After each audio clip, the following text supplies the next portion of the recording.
প্রিয় দর্শক বন্ধুরা, এই মুহূর্তের জন্য আপার প্রাইমারি থেকে গুরুত্বপূর্ণ কিছু তথ্য আপডেট উঠে আসছে। দিন শেষে ভীষণ দরকারি তথ্য উঠে এলো। অবশ্যই এই ভিডিওর মধ্যে সবটাই তুলে ধরার চেষ্টা করছি, তাই জরুরি ভিত্তিতে এই ভিডিওটি আপনাদের জন্য তৈরি করা।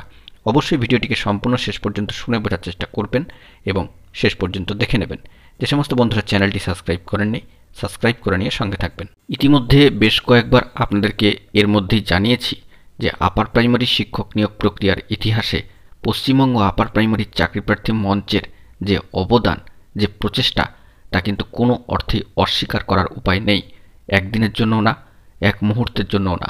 তাদের অবদান একেবারে শিরোধার্য, এটা কিন্তু মানতেই হবে। এর পাশাপাশি অনস্ক্রিনে যে দুজন মানুষকে আপনারা দেখতে পাচ্ছেন, সম্মানীয় সুশান্ত ঘোষ মহাশয় এবং সম্মানীয় মাহিউদ্দিন মাহি মহাশয়, তাদের যে অবদান, তাদের যে প্রচেষ্টা, লড়াকু মানসিকতা, সংগ্রামী মানসিকতা এবং যোগ্য প্রার্থীদের স্কুলে পাঠানোর যে একটা বিপুল প্রচেষ্টা বা প্রয়াস, তারা উঠে পড়ে যে লেগে রয়েছেন এবং এর শেষ দেখেই ছাড়বেন যোগ্য প্রার্থীরা স্কুলে যাক, এটাই কিন্তু তারা চাইছেন। এই প্রচেষ্টায় তারা কিন্তু অনবরত পরিশ্রম করে চলেছেন বিনা স্বার্থে। এই মানুষ দুটিকে কুর্নিশ এবং শ্রদ্ধা না জানিয়ে যাওয়ার কিন্তু কোনো উপায় নেই। কুর্নিশ কিন্তু জানাতেই হচ্ছে।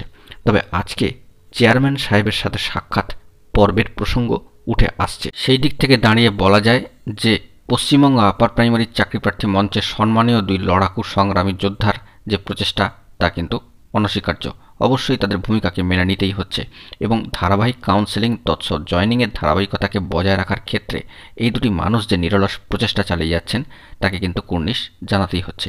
অবশ্যই চেয়ারম্যান সাহেবের সাথে সাক্ষাৎ পর্বে কি খুঁটিনাটি বিষয় উঠে আসলো তা অফিসিয়ালভাবে মঞ্চের তরফ থেকে বার্তা দিয়ে জানানো হলে সবটাই কিন্তু সকলের কাছে স্পষ্ট হয়ে যাবে। আপাত অর্থে যে বিষয়টি, যে ধারাবাহিক কাউন্সেলিং পর্বটি যাতে সুষ্ঠুভাবে চলতে থাকে এবং জয়নিং যাতে দ্রুত সম্পন্ন হয়, এই সমস্ত বিষয়াদি নিয়ে অবশ্যই পশ্চিমবঙ্গ আপার প্রাইমারি চাকরিপ্রার্থী মঞ্চের তরফ থেকে চেয়ারম্যান সাহেবের সাথে সাক্ষাৎ পর্বের একটি প্রসঙ্গ আজকেই উঠে আসছে এই মুহূর্তের জন্য।